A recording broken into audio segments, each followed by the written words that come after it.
Where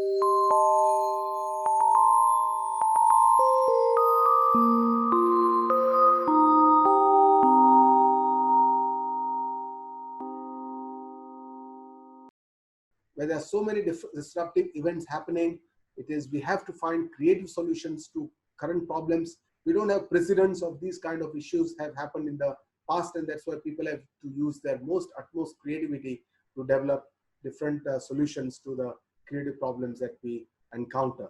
And this creative solutions to these problems we can only develop by overcoming obstacles, because there will be several obstacles that can come our path when we are going on to a creative part or we are learning, because essentially obstacles are just a part of our life, and with our optimistic attitude we can overcome this. We have to take it in a correct stride and learn from the events whatever we have developed. I did give you in a previous talk an example of an ECG strip where it shows the ups and downs, which is essential part of the life. A flat line is something which we all know which is not a part of life. So obstacles basically do not block our path. We commonly believe that obstacles keep blocking our path, but they are the path. They show you the correct path because they allow you to think differently, to come out with solutions, innovative solutions towards your path.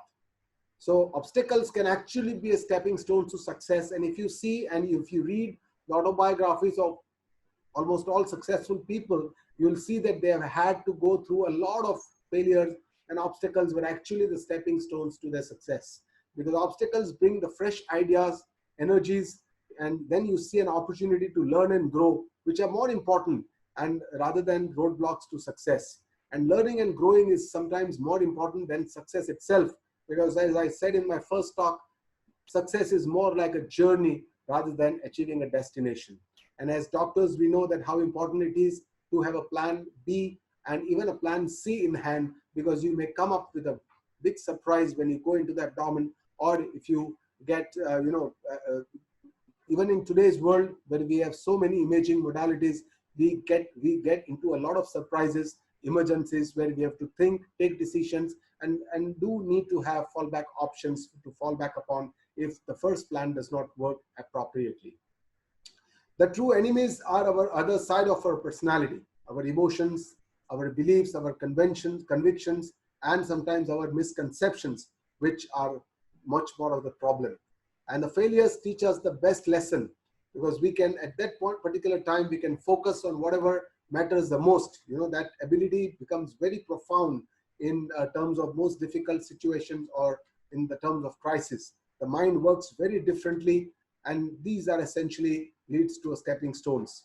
So smooth seas do not make skillful sailors. It is a very beautiful African proverb which tells us that only with the rough seas you can become a skillful sailor. So in a rough environment you can actually become much more skilled by your focus and how the mind works differently. A belief in the higher power also gives us the will and the force to overcome our obstacles, and it also keeps our faith and perseverance to overcoming these obstacles. I'll just like to quote this beautiful shloka from Bhagavad Gita. It is the shloka in the second adhyaya. It is probably the 13th or the 14th shloka. It is called Matra Sparshastu Kaunteya Shitoshna Sukha Dukha Daha Agama Paino Nitya Tanstitikshaswa Bharata. It's a beautiful shlok where the Lord tells Kaunteya. Kaunteya is the address to Kunti Putra Arjun. Kunti was a very brave lady. So Lord is telling Arjuna, hey Kaunteya, Matra Sparshastu, when the sense organ comes in the contact with the objects. So this is how Shitoshna Sukha Dukkha Daha means all the dualities in the world that we see around. Shitoshna means Sukha, heat and cold, Sukha Dukkha, all are felt because the sense organs come in contact with the objects, right? And these are all Agama, Painaha and Anityaha. That means their nature itself is transient. They come and they go. So Lord tells Arjun, Tan Titikshaswa. So you bear with it, you sankar. So it's not that, it is not saying that your sense organ should not come in the contact with the object, but it says, if you can do anything about it, you do it. But if you can't do anything about it, then you have to accept it. You have to bear with it. And in today's world, there are situations where we cannot do anything about the environment, and we have to accept it and endure it, because the nature of these is that they come and they go.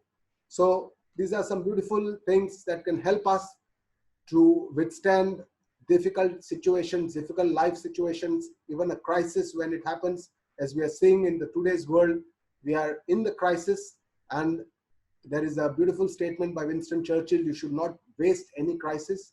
We should make the most. We should look out for opportunities for our introspection, for our improvement, our own assessment, our own, where we need to change, where we need to improve, because there's very little we can do around. We can't change anybody else. We can't change the situation. So this current COVID-19 crisis, where we are all under lockdown, more than 180 countries are under lockdown, this presents to us this opportunity that we can actually think what can we do about it for ourselves, for the country, and for the world. And this allows us to focus on the most important and the most relevant part of our life. Also makes you look inwards. So this inner conflict, which always continues in us, can be resembled to the story of Samudra Manthan. It's constant churning between the good and the evil.